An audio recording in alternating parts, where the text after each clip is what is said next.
आज आपको chemistry class चलेगा कुमार क्लासेस में, और इसमें आपको टॉपिक जो होगा वो पी ब्लॉक का होगा। पी ब्लॉक में जितना भी एलिमेंट है उसके बारे में आपको पढ़ाया जाएगा। और आप क्या करिए, इसमें पहले पेज का स्क्रीनशॉट ले लीजिए, उसके बाद हम इसको समझा दे रहे हैं, समझने का प्रयास करिएगा, आपको टोटली अच्छे ढंग से समझ में आ जाएगा।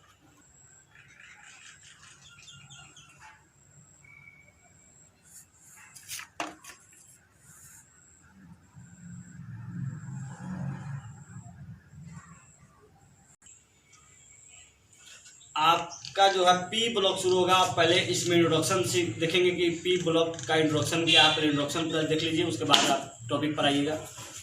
पी ब्लॉक आपको जानना बहुत जरूरी है। इसमें क्या है कि कभी भी हम किसी तत्व का इलेक्ट्रॉनिक विन्यास लिखते हैं, कभी भी किसी तत्व का इलेक्ट्रॉनिक विन्यास लिखते हैं तो उसका अंतिम इलेक्ट्रॉन यदि पी कक्षक पर समाप्त होता है, यानी पी कक्षक पर अगर समाप्त हो गया तो वो पी ब्लॉक तत्व कहलाएगा। ध्यान से एक बार फिर से, तत्व का इलेक्ट्रॉनिक विन्यास लिखते समय उसका अंतिम इलेक्ट्रॉन पी ब्लॉक यानी पी कक्षक में खत्म होता है तो उसे पी ब्लॉक का तत्व कहा जाता है।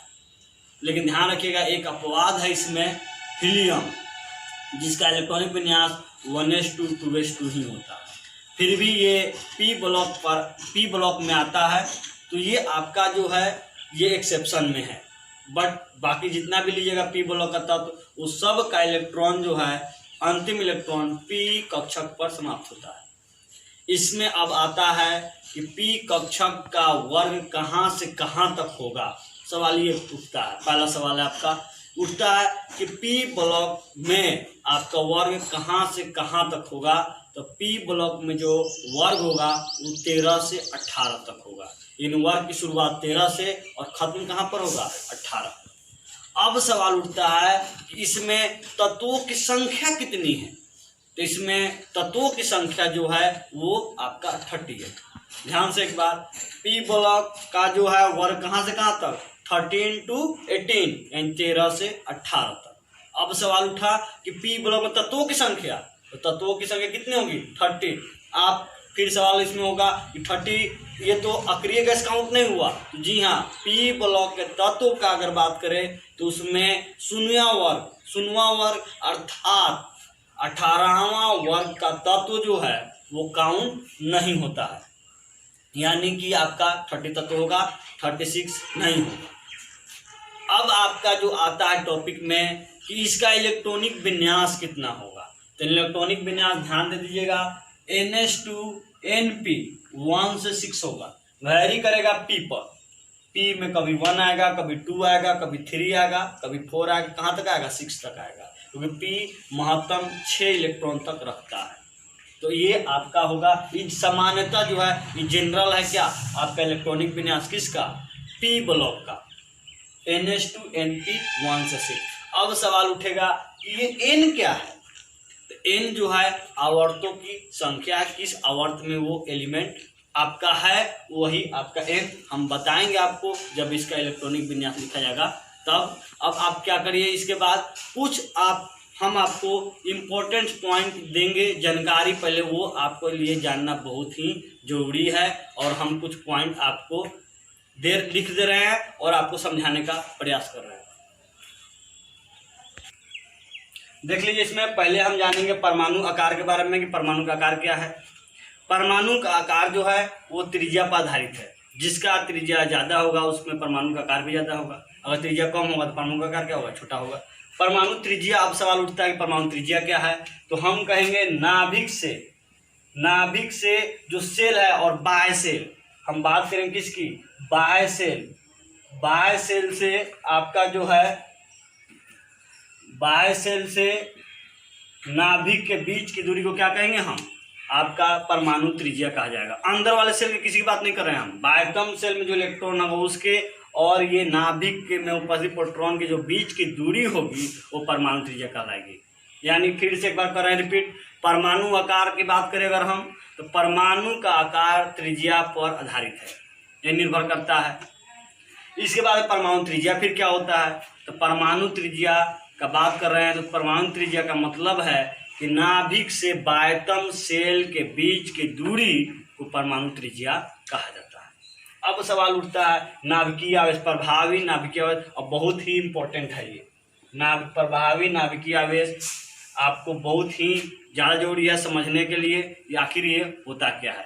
इसका इंग्लिश देखिएगा तो इफेक्टिव न्यूक्लियर चार्ज, इसको सिंबॉलिक है जेड इफेक्ट, इसका सिंबल क्या है जेड इफेक्ट। इसके बारे में समझना बहुत ही जरूरी है। जेड इफेक्ट आखिर होता क्या है।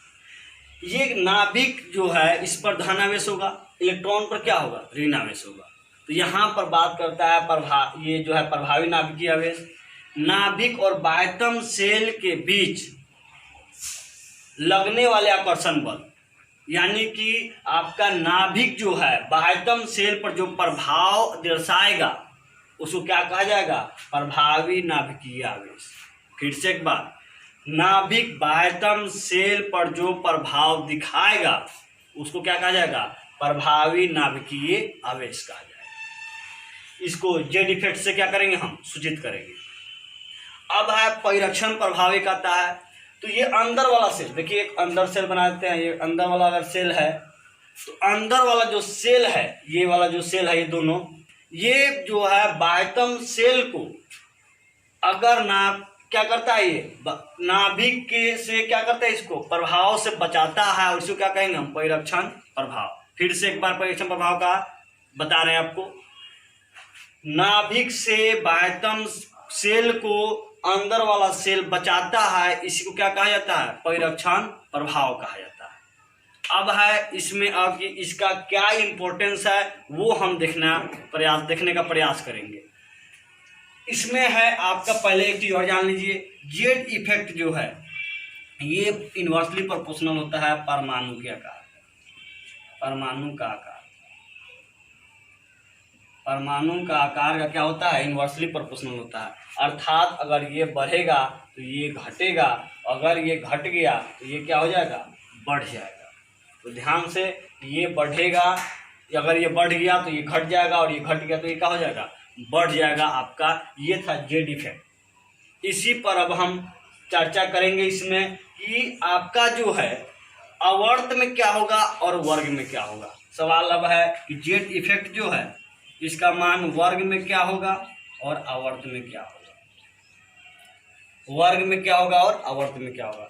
जैसे ऊपर से नीचे जाइएगा, ऊपर से अगर नीचे जाते हैं आप, जेड इफेक्ट का मान क्या होगा घटेगा, और आवर्त में क्या होगा जेड इफेक्ट का मान बढ़ता है। अब क्यों बढ़ता है रीजन भी देख लेते हैं। रीजन क्या है, ऊपर से नीचे जाइएगा तो सेल की संख्या बढ़ेगा, यानी कोष की संख्या बढ़ेगी। अब कोष की संख्या बढ़ेगी, जैसे कि आप बात कर ले, हम बात कर रहे हैं पी ब्लॉक का, ये ले लीजिए आपका 13वां वर्ग का है ये। इसमें हम बात करेंगे तो सेल ये दूसरा होगा, ये 3 होगा, इसमें 4 होगा, इसमें 5 होगा, इसमें 6 होगा। इसमें सेलों की संख्या 2 होगा, इसमें कब होगा 3 होगा। तो आपका जो है सेल बढ़ रहा, अब दूरी, अब सेल बढ़ेगा तो दूरी क्या होगी बढ़ेगी। अब दूरी बढ़ेगी तो जो है आपका नाभिकीय प्रभावी नाभिकीय आवेश का मान क्या होगा कम होगा। एक सिंपल वे में आपको समझा रहे हैं कि अगर एक और देख लीजिए, पहले उसके बाद समझाते हैं एग्जाम्पल के थ्रू। आवर्त में क्या होगा, इसमें जो है अगर हम बात करें, इसमें अगर हम देखें तो लेफ्ट टू राइट जाइएगा तो इसमें सेल नहीं बढ़ता, इसमें सेल नहीं बढ़ता, केवल इलेक्ट्रॉन और प्रोटॉनों की संख्या बढ़ती है। अब सेल कोषों की संख्या बढ़ी नहीं, अब कोष की संख्या नहीं बढ़ेगी तो ये क्या हो जाएगा आपका जेड इफेक्ट ज़्यादा होगा। इसमें कोषों की संख्या बढ़ रही है, जेड इफेक्ट का मान क्या होगा कम होगा। तो इसमें आपका ऊपर से नहीं जाने पर आपका घटता है, इसमें बढ़ता है। एक एग्जाम्पल के थ्रू आपको समझा रहे हैं। अगर एक हॉल है, उसमें जो है टीचर जो है बैठा हुआ है आपके किनारे पर, और आपका पूरा बहुत बड़ा हॉल है और टीचर यहाँ बैठा हुआ है। अब स्टूडेंट आएगा तो बैठेगा, अब नज़दीक जो बैठेगा वो शोरगुल नहीं कर सकता है, डरेगा, प्रभाव इसका ज़्यादा होगा। जितना दूर स्टूडेंट जाएगा उतना ही प्रभाव का कम होगा, बात पीछे वाला बातचीत कर सकता है, करता भी है। क्लास में अपना एग्जाम्पल ले सकते, देख लीजिएगा, जितना पीछे बैठता है लड़का, पीछे क्यों बैठता है, खूब बातचीत करेंगे, क्योंकि नज़दीक रहेंगे बस तुरंत पिटा जाएंगे। तो नजदीक का प्रभाव ज्यादा है टीचर का और दूर का क्या है, कम है। तो नजदीक प्रभाव अगर है, नजदीक होगा तो प्रभाव ज्यादा होगा, जेड इफेक्ट क्या होगा, ज्यादा होगा। इसमें देखिए सब एक ही जगह, टीचर कह रहा है कि नहीं जी सबको यहीं बैठना है, नजदीक में ही बैठना है, तो प्रभाव ज्यादा दिखेगा। अभी कह रहा है कि बैठेगा नहीं, बेंच सब यहीं पर लगेगा, पीछे नहीं लगाना है। हम यहीं पर अब ये 5 के बच्चे के बजाय 6 बैठा रहे हैं, 7 बैठा रहे हैं, आप बढ़ा रहे, संख्या बढ़ रहा है, लेकिन सब कहाँ है, नजदीक में ही है। इसमें भी संख्या बढ़ रहा है लेकिन सब कहाँ है, पास में ही है। तो प्रभाव क्या होगा, ज्यादा होगा, और ज्यादा होगा तो प्रभाव ज्यादा दिखाई देगा, यानी जेड इफेक्ट क्या होगा, आपका ज्यादा होगा। इसमें क्या है कि स्टूडेंट बढ़ रहा है तो स्टूडेंट देखा कि ज्यादा हो रहा है तो टीचर को भी बुलाया जा रहा है। पहले एक टीचर था, अब 2 कर दिया, 3 कर दिया, सबको पास कर दिया। टीचर ही बढ़ा और स्टूडेंट बढ़ा, लेकिन स्टूडेंट बढ़ा भी तो उसको पास में ही बैठाया गया, और जब पास में बैठाया गया तो वो प्रभाव उसका ज़्यादा दिखेगा। और इसीलिए यहाँ पर जो है प्रभाव आपका ज़्यादा होता है, यानी कि बाएं से दाएं जाने पर आपका घटेगा, बढ़ेगा। जेड इफेक्ट का मान क्या होगा, बढ़ेगा। और इसमें क्या होगा, अब दूर बैठ रहा है, बचा रहा है, दूर बैठ रहा है, बचा रहा, दूर बैठ रहा है। इसमें प्रमाण टीचर बढ़ रहा है लेकिन सब कोई किनारे पर ही बैठा हुआ है, बच्चा कहाँ जा रहा है, पीछे हो तो बातचीत करेगा ही। तो यानी कि प्रभाव से क्या दिखेगा, कम दिख रहा है। तो इससे पता चल रहा है आपका कि जेड इफेक्ट का मान ऊपर से नीचे जाने पर क्या होता है, आपका घटता है, और बाएं से दाएं जाने पर क्या होता है, बढ़ता है। एक क्लियर हो गया, यानी कि इससे पता चल रहा है कि ऊपर से नीचे जाने पर घटेगा तो परमाणु का आकार क्या होगा, बढ़ेगा, यानी रूम बड़ा होगा। दूर बैठ रहा बच्चा यानी हॉल होगा बहुत बड़ा होगा, प्रभाव इसका कम है। कोई कहा प्रभाव बच्चा पर कम दिख रहा है, मतलब हॉल बहुत बड़ा होगा, बच्चा दूर तक बैठा होगा। प्रभाव ज्यादा दिख रहा है, बहुत शांत क्लास चल रहा है, मतलब सब नजदीक बैठा होगा। नजदीक बैठा है मतलब कि कक्षा क्या होगा, छोटा होगा, कम, छोटा ही रूम में काम हो रहा है आपका। तो इस तरह से आप बता सकते हैं कि ऊपर से नहीं जाने पर क्या होगा, वर्ग का ऊपर से नहीं जाने पर जेड इफेक्ट का मान जो होगा कम होगा, और आवर्त में बाएं से जाने पर क्या होगा, बढ़ेगा। और यही आपका चर्चा है, यानी कि ये बढ़ेगा तो ये घटेगा, और ये घटेगा तो ये क्या होगा, बढ़ जाएगा। इस तरह से आपका इसके बाद जो है आपको पढ़ना है। हम ये ना देखें यहाँ हिंदू मुसलमान कौन है, अरे इसका पता लगाओ कि इंसान कौन है। क्यों मंदिरों मस्जिद के झगड़ों में न उलझो, घर घर जाके पता लगाओ परेशान कौन है। देखिएगा आपका टॉपिक जो है आयनन एंथैल्पी है। आयनन एंथैल्पी क्या होता है वो समझिएगा। इसका इंग्लिश होता है आयनाइजेशन एंथैल्पी। अब इसका समझिएगा डिफिनीशन क्या है। किसी विलगित गैसीय परमाणु के बाह्यतम कोश से इलेक्ट्रॉन निकालने के लिए आवश्यक ऊर्जा क्या कहलाएगा, आयनन एंथैल्पी कहलाएगा। हमको क्या करना है, इलेक्ट्रॉन निकालना, सबसे बड़ा पॉइंट यही है। हमको क्या करना है, इलेक्ट्रॉन निकालना, कहाँ से, बाह्यतम कोश से इलेक्ट्रॉन को निकालना है। और इसमें जो है कैसा फॉर्म में परमाणु है, गैसीय अवस्था में है। गैसीय अवस्था में परमाणु है, तब निकालने में जो ऊर्जा दे रहे हैं तब की बात कर रहे हैं। और विलगित का मतलब समझिएगा, लिखा हुआ है ध्यान से, विलगित गैसीय परमाणु, विलगित गैसीय परमाणु। गैसीय का मतलब समझ गया कि परमाणु किस अवस्था में चाहिए, गैस अवस्था में होना चाहिए। विलगित का मतलब वो जो गैसीय परमाणु है उस पर किसी अदर एटम या परमाणु जो है उसका असर नहीं दिखना चाहिए, यानी अदर का कोई प्रभाव नहीं होना चाहिए, अर्थात ये स्वतंत्र अवस्था में होना चाहिए। स्वतंत्र अवस्था में अगर है और उसके बाह्यतम कोश से इलेक्ट्रॉन एक निकाल रहे हैं, उसके लिए जितनी आवश्यक ऊर्जा देनी पड़ रही है उसको क्या कहेंगे हम, आयनन एंथैल्पी कहेंगे। यानी आयनन एंथैल्पी समझ में आ गया होगा कि इसमें से इलेक्ट्रॉन को क्या कहता है, निकाला जाता है। तो ये इसको अब क्या करेंगे देख लीजिएगा। जैसे एक कोई परमाणु है गैसीय अवस्था में, जिस मतलब गैस अवस्था में है, इससे क्या करेंगे हम, निकालेंगे इलेक्ट्रॉन, तो कौन सा चार्ज आएगा, प्लस, क्योंकि निकलता है तो क्या आता है, एक साइन आता है प्लस का। एक निकालें इसलिए एक प्लस, 2 निकालेंगे तो 2 प्लस आता है। इस तरह से इसको लिखा जाएगा आपका। ये हो गया किसके लिए, आपका जो है आयनन एंथैल्पी के लिए। अब हम बात करेंगे किसके लिए, इलेक्ट्रॉन बंधुता, और इसका इंग्लिश होता है इलेक्ट्रॉन एफिनिटी। अब ध्यान दीजिएगा इलेक्ट्रॉन एफिनिटी क्या होता है, ठीक इसका उल्टा होता है। अब क्या करेंगे देखिएगा, इसमें कहा गया है किसी विलगित गैसीय परमाणु, इसमें भी वही आएगा, दोनों का डेफिनेशन आधा सेम है। कैसे, थोड़ा सा चेंजिंग है, आपको एक याद हो जाएगा दूसरा ऑटोमेटिक याद हो जाएगा। किसी विलगित गैसीय परमाणु के बाह्यतम कोश में इलेक्ट्रॉन को ऐड करना है, क्या करना है, ऐड करना है।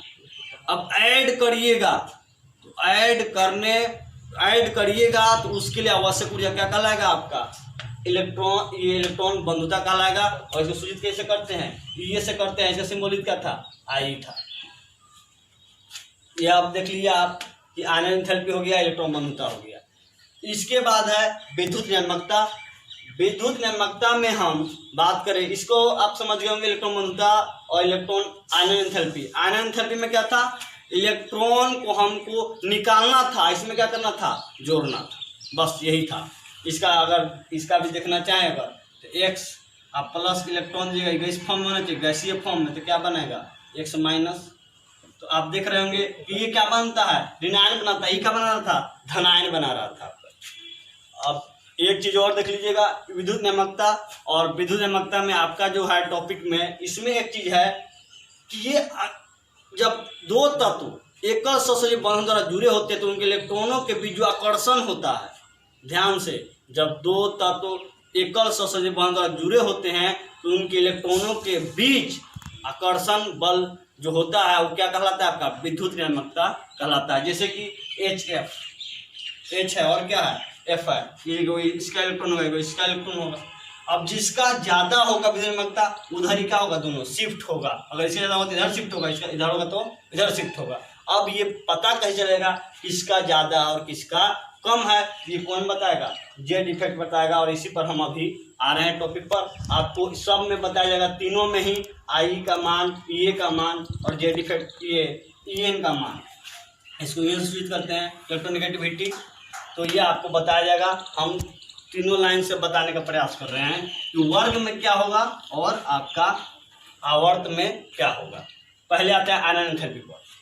कहते किसे समझ गए। अब होता क्या है ये देख लीजिए। अगर आप ऊपर से नीचे आइएगा तो हमने बात किया इसका, अब है इसमें इतराणु ग्रुप का ले रहे हैं अभी हम फिलहाल। तो इसमें जो है हमने कहा कोषों की संख्या बढ़ेगी तो इस कोषों की संख्या बढ़ेगी तो जेड इफेक्ट का मान क्या होगा, कम होगा। अब कहा जाए कि अगर दूर दूर है तो दूसरे निकालना क्या होगा, बहुत ही आसानी होगा आपको निकालने में। इसका प्रभाव क्या है, कम है। कम है तो आराम से निकल जाएगा। आवश्यक जो ऊर्जा देनी है क्या देनी होगी, कम देनी होगी निकालने के लिए, ज़्यादा ऊर्जा की जरूरत नहीं है। यानी कि आपका एनर्जी, अगर ये इसका इफेक्ट क्या है, कम है, और इसको भी जरूरत क्या पड़ेगा, कम ही पड़ेगा। यानी डायरेक्टली प्रोपोर्शनल है। अगर ये कम है तो भी क्या है, कम है। अगर ये ज़्यादा होगा तो भी क्या होगा, ज़्यादा होगा। अर्थात वर्ग में ऊपर से नीचे आने पर आई का मान क्या होता है, घटता है। तो अब कहा जाएगा आवर्त में क्या होगा।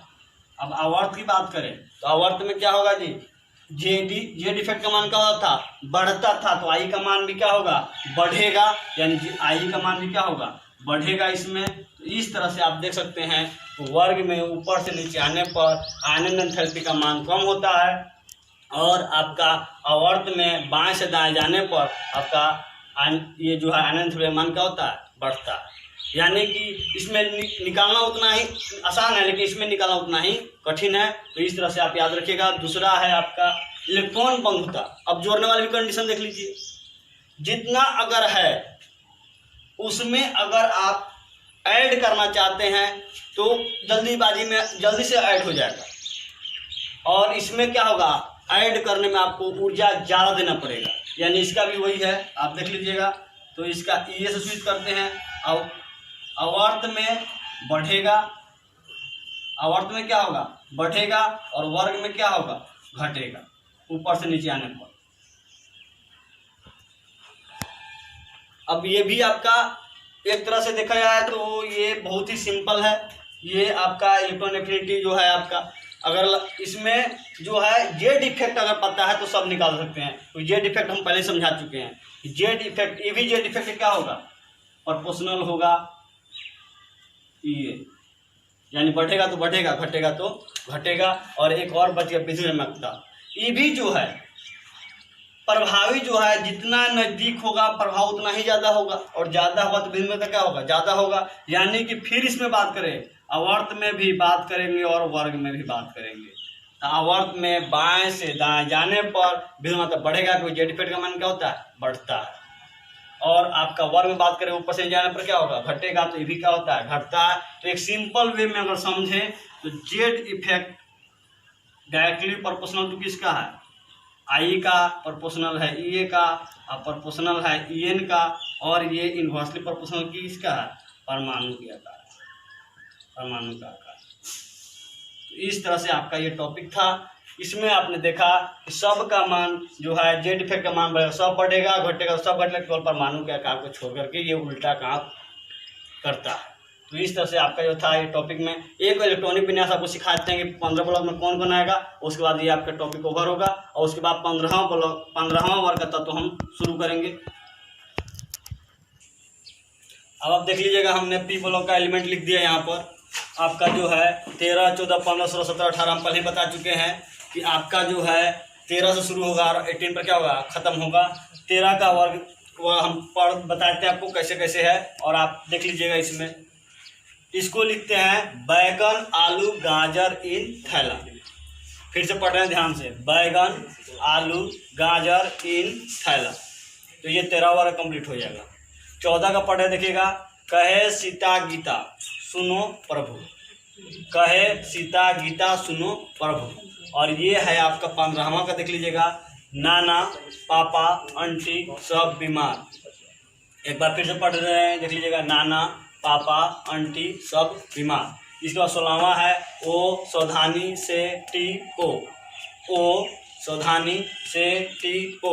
और ये जो है हमने इसका ट्रिक इसलिए नहीं दे रहे हैं आपको, क्योंकि ये जो है आपको इतना बार 10वां चैप्टर में यूज होगा, ऑर्गेनिक में आपका हाइलाइट ही पढ़ना है, तो ये पूरा ही यूज है। तो इसका ट्रिक जो नहीं पड़ेगा, इतना बार लिखिएगा आपको याद हो जाएगा, इसका और इसका। आखिरी का ऐसे भी याद रहता है, तो ये आपको याद हो जाएगा। इसलिए हम ट्रिक नहीं दे रहे हैं, ऐसे मिल जाएगा जो यूट्यूब पर, बट हम नहीं दे रहे हैं क्योंकि ट्रिक बहुत ज़्यादा सक्सेस नहीं होता है। इतना बार आपको पढ़ना होता है ना कि ये छोटा मोटा से ही याद हो जाता है आपको कौन सा होगा। लेकिन एक बार फिर से देख लीजिएगा, आप ट्रिक का जो हमने बताया उसको लिख भी लेने का मन हो तो लिख लीजिएगा। अब इसमें जो है, अब हम बात करेंगे कैसे इसमें हम इलेक्ट्रॉनिक विन्यास करें। तो इसका देखिएगा, हमने लिखा था NH2 और लिखा था NP1 से 6। ध्यान दीजिएगा, N क्या था, सेल था, और ये सेल की शुरुआत होती है 2 से, 2, 3, 4, 5, 6। ये है आपका, यानी आवर्त बताएगा ये कौन सा आवर्त का है, और कौन सा आवर्त का है वही आपको यहाँ देना होगा। ये किस आवर्त का है, दूसरा, तो लिखेंगे इसका अगर कहा जाए 2S2 और 2P1। इसका अगर बात करें, इसका कितना होगा, तो इसका हो जाएगा 2S2, 3S2 और 3P1। किस आवर्त का है, तीसरा का है। अगर इसका कहेगा तो कौन सा आवर्त का है, चौथा, तो 4S2 और 4P1, क्योंकि इसका आता है NH2 और NP1। अब N के जगह पर जोन्स आवर्त है वो वाला क्या करेगा, लिख दीजिएगा। इसका क्या होगा, तो फिर आगे बढ़ाते चाहिए, NH2 NP2। इसका कहेगा तो क्या लिखेंगे, NH2 NP3। इसका कहेगा तो NH2 NP4, और इसका क्या आ जाएगा, NH2 NP5। तो आप कुछ नहीं, लाइन से लिखते चलिएगा। इसमें NH2 NP5, इसका NH2 NP6 कर लीजिएगा। तो आप P1 P2 P3 P4 P5 P6। N क्या बता रहा है, आवर्तों का। जैसे हमको कहेगा इसका लिखिए, चेक करेंगे कौन सा है, वर्ग का है तो आपका 6 है, तो लिखेंगे इसमें NH2 NP4, 4 2 6। अब चेक करें आवर्त कौन सा है, 4th का, क्या लिखेंगे 4S2 4P4। ये इलेक्ट्रॉन में यहाँ पर क्या, क्योंकि हमको बायतम में कितना है उसका इलेक्ट्रॉन की बात हमको करना है। किसी का भी कहे, क्लोरीन का कहे, अगर आप चेक कर लीजिए इसका किस में है, NH2 NP5, और ये कौन सा आवर्त का है, दूसरा, लिखेंगे 2S2 और 2P5। तो इस तरह से लिखा गया। तो ये जो था आपका इलेक्ट्रॉनिक विन्यास, आराम से लिख सकते हैं। इसमें पी ब्लॉक का हमने टोटल आपको दिखा दिया कि कैसे लिखना है, इलेक्ट्रॉनिक विन्यास भी लिख के दिखा दिया। इसका होगा NH2 NP1, इसका NH2 NP2, NP1 P2 P3 P4 P5 और P6, और NH2 सब में आएगा, N तो है ही है। N क्या बता रहा है, फिर से N आवर्तों की संख्या को बता रहा है। जिस आवर्त का होगा वही N का मान होगा, और वही लिख दीजिएगा, आपका एक तैयार हो जाएगा। हमको जो है ये नहीं पढ़ना है, ये 11वां क्लास में पढ़ना था, आप पढ़े भी होंगे। हमको पढ़ना है 15 से, और आपके टॉपिक में जो कोर्स में है वो 15 से है, इसलिए 15 से शुरुआत होगा। अगला बार जब हम आपको पढ़ाएंगे तो शुरुआत कहाँ से करेंगे? 15 से, यानी वर्ग 15 से आपका जो पढ़ना है 15 से लेकर कहाँ तक? 18 तक। आपका है 14 से, लेकिन हमको पढ़ना 13 से, लेकिन पढ़ना कहाँ से है? 15 to 18। तो ये आपका पी ब्लॉक, और इसी में हमको अगले क्लास में आपको पढ़ाया जाएगा। बढ़िया से पढ़ते रहिए, वीडियो को ज़्यादा से ज़्यादा शेयर करिए और लाइक भी करिए, कमेंट जरूर करिए कैसा आपको लग रहा है, क्योंकि कमेंट से पता चलता है कि हम पढ़ा कैसे रहे हैं, क्या इम्प्रूवमेंट करना होगा, ये चीज़ पता चलता है। जरूर बताइएगा कमेंट करके कि कैसा आपको लग रहा है, और लाइक और शेयर ज़्यादा से ज़्यादा जितना हो उतना ज़रूर करें। अब फिर हम आएंगे तो 15 ग्रुप का लेकर के अगले नेक्स्ट वीडियो में आएंगे। तब तक घर में बैठिए, आराम से पढ़ते रहिए। फिर मिलते हैं नेक्स्ट वीडियो के साथ।